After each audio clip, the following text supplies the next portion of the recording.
देख रहे हैं लाइव 7। नमस्कार, लाइव 7 विशेष में आपका स्वागत है। मैं हूं ज्ञान रंजन। विशेष में आज हम बात करेंगे भाजपा में अन्नपूर्णा का बढ़ा कद। दोस्तों, जैसा कि आपने देखा कि रविवार को मोदी 3.0 के कैबिनेट का विस्तार हुआ। झारखंड के परिप्रेक्ष्य में अगर आप देखें तो झारखंड में एक केंद्रीय मंत्री और एक राज्य मंत्री बनाए गए। अन्नपूर्णा देवी को केंद्रीय मंत्री बनाया गया है और संजय सेठ जो रांची से सांसद हैं उनको राज्य मंत्री बनाया गया है। कई कयासें चल रही थी, कई बातें चल रही थी। आखिर झारखंड से अर्जुन मुंडा के चुनाव हारने के बाद किसको मौका मिलेगा? 4 टर्म के सांसद हैं निशिकांत दुबे, क्या उनको मौका मिलेगा? या 3 टर्म के सांसद हैं विद्युत वरण महतो, उनको मौका मिलेगा? 3 टर्म के सांसद हैं बीडी राम, उनको मौका मिलेगा? जातीय समीकरण, सारा कुछ चल रहा था। लेकिन जब मोदी की चाय पार्टी में झारखंड से 2 चेहरे नजर आए तो इसके बाद यह तय माना जा रहा था कि इन्हीं 2 चेहरों को मोदी कैबिनेट में इस बार जगह मिलेगी, और वैसा ही हुआ। जब प्रधानमंत्री मोदी चाय की पार्टी में संबोधित कर रहे थे अपने नवनिर्वाचित सांसदों को, और जिनको उन्होंने फोन कॉल जिनके पास गया था, तो उसके बाद 2 चेहरे झारखंड के नजर आ रहे थे, अन्नपूर्णा देवी का और संजय सेठ का।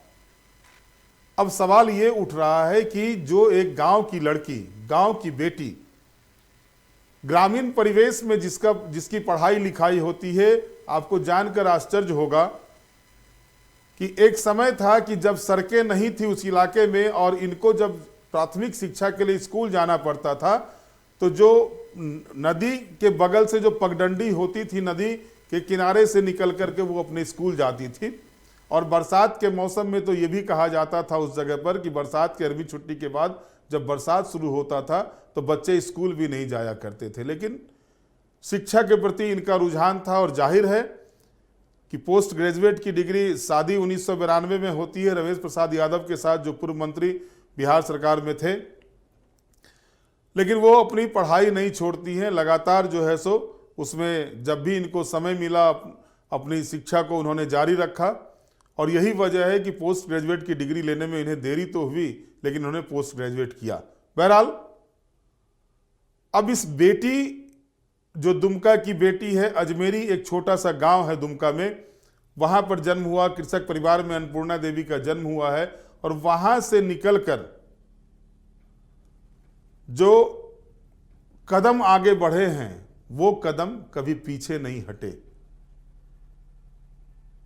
अगर यह कहा जाता है कि अन्नपूर्णा देवी राजनीति में भूलवश आई थी, तो राजनीति में आकर के उन्होंने अपने दम पर यह चरितार्थ कर दिया कि राजनीति में वो बखूबी जो है सो रम चुकी हैं। राजनीति उनके रग रग में है, और राजनीति, और खास करके राजनीति के माध्यम से जो कार्य करने हैं उसके लिए वो हमेशा तत्पर रहती हैं।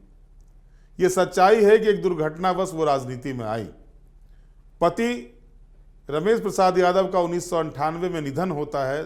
3 छोटे छोटे बच्चे इनके पास रहते हैं, और ये चाहती नहीं थी कि राजनीति में आए, लेकिन इनको लगातार खास करके लालू प्रसाद यादव के द्वारा ये आगे किया गया इनको। और उस समय इन्होंने आरजेडी के टिकट पर उपचुनाव लड़ा और उपचुनाव में जीत हासिल की।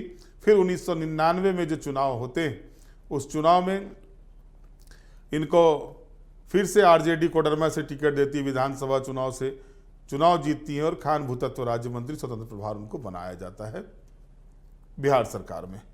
2000 में झारखंड अलग होने के बाद चूंकि यहाँ भाजपा की सरकार बनी, एनडीए की सरकार बनी, विपक्ष में बैठी, और उसके बाद लगातार जो है सो 4 वर्षों के बाद 2005 में आरजेडी विधायक दल की नेता चुनी गई। आरजेडी विधायक दल की नेता चुनने के बाद इनका सफर लगातार जारी रहा।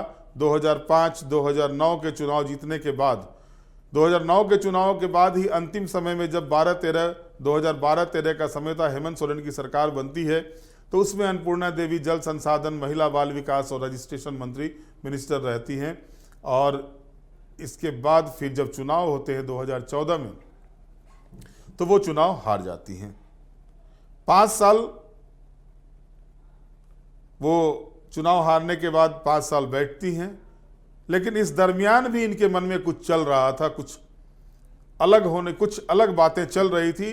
हालांकि प्रदेश राजद की अध्यक्ष थी, इनको प्रदेश नेतृत्व दिया गया था, राजद का झारखंड प्रदेश का अध्यक्ष बनाया गया था। लेकिन अंतिम समय में जब 2019 के लोकसभा चुनाव का आगाज होता है तो इन्होंने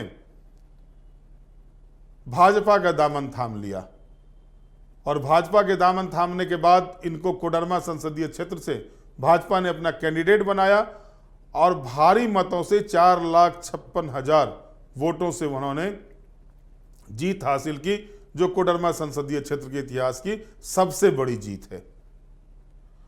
और ये जीत उन्होंने बाबूलाल मरांडी, जो तत्कालीन झारखंड विकास मोर्चा के कैंडिडेट थे, उनसे हासिल की थी, जो 3-3 मर्तबा कोडरमा के सांसद भी रह चुके थे पहले, एक बार भाजपा से, एक बार निर्दलीय और एक बार झारखंड विकास मोर्चा से। फिर 2024 में टिकट मिला। 2024 के टिकट में माले वहां से कैंडिडेट विनोद सिंह को दिए हुए थे और इंडिया गठबंधन एकजुट होकर के चुनाव लड़ रहा था। पिछली मर्तबा भी एकजुट ही थे, लेकिन वहां पर माले कैंडिडेट राजकुमार यादव भी खड़े हुए थे। लेकिन इस बार इंडिया गठबंधन में माले के खाते में वो सीट गई और इसके बाद लगातार जो शुरुआती रुझान, शुरुआती खबरें आ रही थी, कांटे की टक्कर है, कांटे की टक्कर है, लेकिन जीत का अंतर 3,77,000 होगा, ये कल्पना कोई भी नहीं की थी, ये सच्चाई है। और फिर 3,77,000 वोटों से जीत हासिल करती हैं झारखंड में सबसे ज्यादा वोट के अंतर से चुनाव जीतने वाली अन्नपूर्णा देवी अब कैबिनेट मंत्री बन गई हैं। पिछले मर्तबा 2019 के चुनाव में जीतने के बाद 2 साल के बाद इनको मंत्री बनाया गया था, केंद्रीय शिक्षा राज्य मंत्री बनाया गया था और अब कैबिनेट मंत्री इनको बनाया गया। बहरहाल अब सवाल यह नहीं है कि अन्नपूर्णा देवी कैबिनेट मंत्री हो गई, इनका राजनीतिक सफर कैसा था। सवाल यह नहीं है कि ग्रामीण क्षेत्र में पली बड़ी एक लड़की जो राजनीति में एक ऊंचे मुकाम तक पहुंचती है, तो क्या भाजपा ने अगर इनको कैबिनेट मंत्री का दर्जा दिया है तो क्या जिम्मेवारी कम रहेंगी इनके ऊपर। दोस्तों, एक बड़ी रणनीति है भारतीय जनता पार्टी की।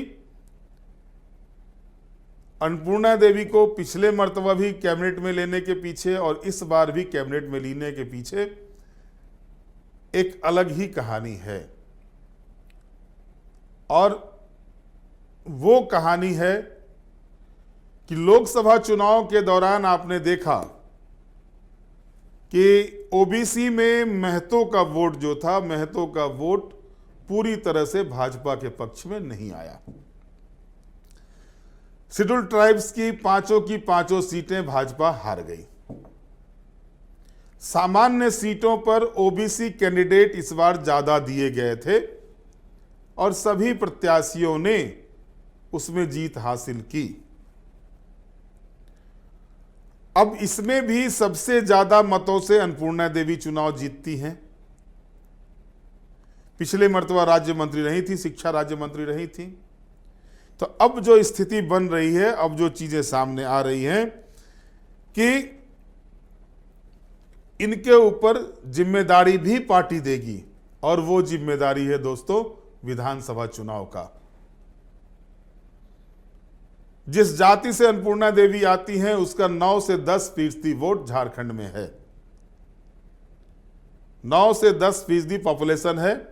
जाहिर तौर पर कोई भी ऐसा विधानसभा क्षेत्र नहीं है, चाहे वो ट्राइबल के लिए रिजर्व हो या नॉन ट्राइबल के लिए हो या शेड्यूल कास्ट के लिए हो, जहां पर कि यादव जाति के लोग नहीं हैं, यादव मतदाता नहीं हैं। जाहिर तौर पर भारतीय जनता पार्टी ने इस चुनाव में देखा कि महतो जो है सो उनके साथ उस रूप में नहीं दिखे जिस रूप में 2019 के चुनाव में, 2014 के चुनाव में दिखे थे। तो भाजपा एक बड़ी लाइन खींचना चाह रहा है और वैश्य और यादव 2 को मंत्री बनाया गया है। संजय सेठ को बनाया गया, अन्नपूर्णा देवी को बनाया गया। अन्नपूर्णा देवी को कैबिनेट मंत्री का दर्जा दिया गया है। जाहिर तौर पर इनके ऊपर एक बड़ी जिम्मेवारी है। एक समय एक बार यूं ही बातचीत हो रही थी संगठन के बड़े नेताओं के साथ झारखंड के, जब रघुवर दास को राज्यपाल बना दिया गया उड़ीसा का, तो उनसे जब पूछा गया कि ओबीसी चेहरा कौन होगा, तो उस समय उन्होंने इशारे में कहा था कि आपके यहाँ ओबीसी के चेहरे हैं, आप लोग परेशान ना हो, ओबीसी का चेहरा आपको दिखेगा। और वो इशारा उनका अन्नपूर्णा देवी की तरफ था। और वो अभी जिस तरह से उनको प्रमोशन मिला है, राज्य मंत्री से इस बार कैबिनेट मंत्री का दर्जा दिया गया है, कैबिनेट मंत्री बनाया गया है, तो जाहिर तौर पर जो है ये चीजें हैं। अब रास्ते क्या होंगे, अगर आप देखेंगे तो अन्नपूर्णा देवी के लिए अभी राह आसान नहीं है। झारखंड की राजनीति में उनको भारतीय जनता पार्टी के शीर्ष नेतृत्व के समक्ष ये स्थापित करना है कि वो झारखंड की राजनीति में भी उनका जो है सो हर विधानसभा क्षेत्र में वो अपनी ओर से, क्योंकि लगातार ये देखा गया है कि चुनाव के दौरान, चाहे वो विधानसभा के चुनाव रहे हों या फिर लोकसभा के चुनाव रहे हों, उन जगहों पर इनको भेजा जाता है चुनाव प्रचार के लिए। बिहार भी गई थी पिछले मर्तबा, यूपी के चुनाव में भी प्रचार करने गई थी, मध्य प्रदेश में, छत्तीसगढ़ में भी चुनाव प्रचार करने गई थी। तो खास करके ये देखा जाता है कि जहां पर ओबीसी समुदाय के मतदाता और उसमें भी जो यादव समुदाय के मतदाता हैं, उस जगह इनको चुनाव प्रचार के लिए भेजा जाता है। और एक भारतीय जनता पार्टी जो चाह रही थी, क्योंकि बिहार में इसका इफेक्ट बहुत ज़्यादा है और उसको ध्यान में रखते हुए झारखंड में तो इफेक्ट है ही, तो बिहार झारखंड को कैसे साधा जाए उसके लिए एक चेहरा मिल गया है और इसको लेकर के भारतीय जनता पार्टी काम कर रही है। लेकिन झारखंड के परिप्रेक्ष्य में जो अभी चुनाव परिणाम आए हुए हैं, भले ही भाजपा के लोग अभी दम भर रहे हैं, 50 विधानसभा की सीटें जीते हैं, यूपीए INDIA तो 29 सीटों पर ही रह गया, 50 विधानसभा की सीटें हम लोगों ने जीता है। तो ये कहने के लिए भले ही उनको लगता हो आंकड़े की बाजीगरी कर रहे हो, लेकिन 50 विधानसभा सीटों से ज़्यादा 2019 के चुनाव में 57 विधानसभा सीटें भाजपा ने जीती थी लोकसभा चुनाव में। लेकिन जब लोकसभा के चुनाव हुए थे तो भारतीय जनता पार्टी 25 सीटों पर आकर सिमट गई थी। तो भाजपा के नेताओं को, भाजपा के प्रवक्ताओं को ये बात भी ध्यान रखना चाहिए कि 19 गुजरा हुआ 25 आया है, 24 आया है। 24 में आप जहां ट्राइबल सीटों में 3 सीटों पर विजयी थे, वहां इस बार तीनों के तीनों आपके हाथ से गए। कैंडिडेट भी बदला आपने, 2 जगह 2 बड़े नाम सामने लाए, इसके बावजूद भी आप सीट निकालने में सफल नहीं हो पाए। तो जाहिर तौर पर अब जो है सो अगर अन्नपूर्णा देवी को केंद्रीय मंत्री बनाया गया है तो उनके सामने जिम्मेवारी भी बढ़ी है। झारखंड के परिप्रेक्ष्य में उनका प्रयोग झारखंड में भी होगा। और ये मान के चलिए कि अगला जो विधानसभा चुनाव होने जा रहा है, जो मेरे पास जानकारी मिल रही है कि अगले विधानसभा चुनाव जो अक्टूबर-नवंबर के महीने में झारखंड में होने हैं, एक बड़ा दायित्व उनको झारखंड में चुनाव को लेकर भी मिलने जा रहा है और वहां भी इनकी परख होगी। अब तक तो इन्होंने भाजपा के जो भी चीजें थी, चाहे वो 2019 का चुनाव था तो ये कहा जा रहा था मोदी की लहर में वो चुनाव निकल गया था, लेकिन 2024 के चुनाव में जिस तरह से आपने देखा कि 303 से घटकर भारतीय जनता पार्टी 240 सीटों पर आ गई, तो थोड़ा टफ था चुनाव, थोड़ा नहीं बहुत ज्यादा टफ था चुनाव। और जो अब की बार मोदी सरकार से हटके अब की बार एनडीए की सरकार का नारा आ गया है और ये भी व्यंग लगातार विपक्ष के द्वारा किए जा रहे हैं। इस बीच में अन्नपूर्णा देवी ने जिस तरह से 3,77,000 वोटों के अंतर से जीत हासिल की है झारखंड में और कोडरमा संसदीय सीट पर, तो इसके बाद ही इनको ये पुरस्कार मिला। नहीं, भारतीय जनता पार्टी के आईने में ये अपने आप को सफल साबित कर दी है। और इस सफलता के बाद अब जो जानकारी मिल रही है कि विधानसभा चुनाव में भी इनका प्रयोग भारतीय जनता पार्टी करने जा रही है और एक ओबीसी का झारखंड के परिप्रेक्ष्य में बड़ा चेहरा होने के कारण से इनका उपयोग भारतीय जनता पार्टी करेगी। विधानसभा चुनाव में इससे इनकार नहीं किया जा सकता है। और लगातार विधानसभा चुनाव को भी फोकस करके, क्योंकि महाराष्ट्र, झारखंड और हरियाणा 3 जगहों पर विधानसभा के चुनाव होने हैं। और आपने देखा होगा केंद्रीय मंत्रिमंडल में जिस तरह से जो भी चीजें की गई हैं, जो भी जिन नेताओं को जगह दी गई है इन तीनों प्रदेश में, उसमें कई अंक गणित को, कई अरिथमेटिक को जोड़ करके भारतीय जनता पार्टी ने रणनीति बनाई है और यही रणनीति झारखंड में बनाई गई है। और इसके तहत अन्नपूर्णा देवी एक बड़ा चेहरा, बड़ा नाम होकर के भाजपा में अब जो है सो सामने आ रही है, क्योंकि रघुवर दास जो ओबीसी के बड़ा चेहरा थे वो राज्यपाल हो गए हैं उड़ीसा के। इसके बाद भारतीय जनता पार्टी को एक नए चेहरे को, ओबीसी के स्थापित चेहरे को खड़ा करना था। और लगातार जिस तरह से इनका राजनीतिक अनुभव है पिछले 26 वर्षों का, 1998 से लेकर के 2024 तक का, उस अनुभव के तहत जो है सो एक प्रदेश अध्यक्ष आरजेडी के होने के कारण से इन्होंने उस समय पूरे झारखंड का भ्रमण भी किया था। सरकार में मंत्री रहने के कारण भी कई कार्यक्रम इन्होंने झारखंड के अलग अलग क्षेत्र में किए। केंद्र सरकार में मंत्री होने के बाद भी इनका कार्यक्रम बढ़ा है। और ऐसी स्थिति में अब अगर अन्नपूर्णा देवी को जिम्मेवारी दी गई है कैबिनेट मंत्री की, तो ये कैबिनेट मंत्री की जिम्मेवारी के अलावा इनको इतर झारखंड प्रदेश की भी अहम जिम्मेवारी मिलेगी, इससे इनकार नहीं किया जा सकता। और एक बड़ा चेहरा होंगी विधानसभा चुनाव के दौरान, क्योंकि भाजपा लगातार ये देख रही है कि 2019 के चुनाव से लेकर के 2024 के चुनाव तक में कि ट्राइबल जगहों, ट्राइबल सीटों पर वो जिस तरह से परफॉर्मेंस करना चाह रहे हैं वो पिछले परफॉर्मेंस को भी नहीं दोहरा पा रहे हैं। 2019 से 2024 के बीच जो 3 चुनाव हुए, चाहे वो 2 लोकसभा के चुनाव हो और 1 विधानसभा के चुनाव हो, और इस बार जिस तरह से कुर्मी जाति का मोह भंग हुआ है भाजपा से, या कुर्मी जाति भाजपा को समर्थन में नहीं रहे हैं, तो अब भारतीय जनता पार्टी के पास जो पिछड़ी जातियों में अन्य जातियां हैं, खास करके यादव और वैश्य, ये 2 समुदाय जो है, 2 जाति जो है सो इसकी संख्या अच्छी खासी है। और जो महतों जाति जो अपनी दबंगई दर्शाने का कोशिश करता है इस माध्यम से, तो उसका काट कैसे निकले इस पर काम किया जा रहा है। क्योंकि आबादी के अनुसार अगर आप देखेंगे, अगर 26.04% आबादी ट्राइबल की झारखंड में है, तो लगभग 50% आबादी जो है सो 48 से 50% आबादी ओबीसी वर्ग की है। तो ऐसे में सीधे तौर पर ओबीसी वर्ग को अपने पाले में करने का जो एक के लिए जिस तरह से मंत्रिमंडल विस्तार में ओबीसी समुदाय के लोगों को जगह दी गई है, ये इसके पीछे की रणनीति है।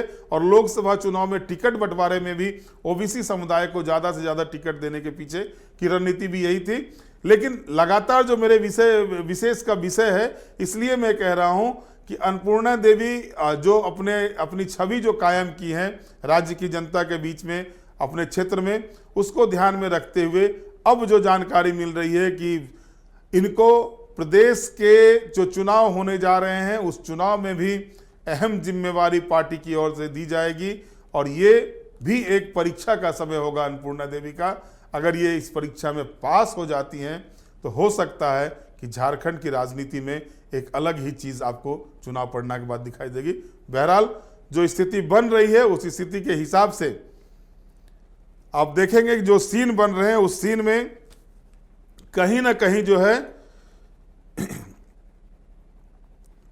ये बातें सामने आ रही हैं, क्योंकि लगातार भाजपा ने प्रयोग किया कि कैसे ट्राइबल सीटों को अपने पाले में किया जाए, लेकिन उसकी कोशिश को झारखंड मुक्ति मोर्चा ने हमेशा नाकाम किया। झारखंड मुक्ति मोर्चा के अलावा अन्य दलों को आप नहीं कह सकते। गठबंधन में है कांग्रेस पार्टी, तो भले ही उनको 2 सीटें मिल गई जो ट्राइबल के लिए रिजर्व थी, लेकिन कांग्रेस पार्टी अपने बूते वहां कमाल की है ये नहीं कह सकते। खास करके पूरी तरह से कमाल नहीं कह सकते। कमाल तो की है भाई, 2 सीटें निकाल ली, लेकिन पूरी तरह से अगर कांग्रेस पार्टी का ही उसको श्रेय देने जाएंगे तो वो श्रेय भी नहीं है। तो अब भारतीय जनता पार्टी इस मुहिम में काम कर रही है कि ट्राइबल जो ओबीसी वर्ग के वोटर जो सबसे ज़्यादा है उसको कैसे अपने पाले में किया जाए। और उसी के रणनीति के तहत जो आपने देखा मंत्रिमंडल विस्तार में जगह दी गई है, और खास करके जो प्रमोशन हुआ है अन्नपूर्णा देवी का कैबिनेट मंत्री के रूप में, तो ये एक बड़ी जिम्मेवारी इनके ऊपर दी जा रही है। बहरहाल अब एक अजमेरी से निकली हुई बेटी ने जो कमाल किया है, केंद्रीय कैबिनेट तक में जगह बना करके, लाइव सेवर उनको शुभकामनाएं प्रेषित करता है और उम्मीद करता है कि जो जिम्मेवारी उनको दी जा रही है या दी जाएगी नरेंद्र मोदी सरकार में, उस जिम्मेवारी पर वो खड़ा उतरेंगे। झारखंड के लिए भी उसमें उनका योगदान रहेगा। बहरहाल आज के विशेष में इतना ही। आप हमारे साथ जुड़े रहें, हमें लाइक करें, सब्सक्राइब करें। बहुत बहुत धन्यवाद। नमस्कार।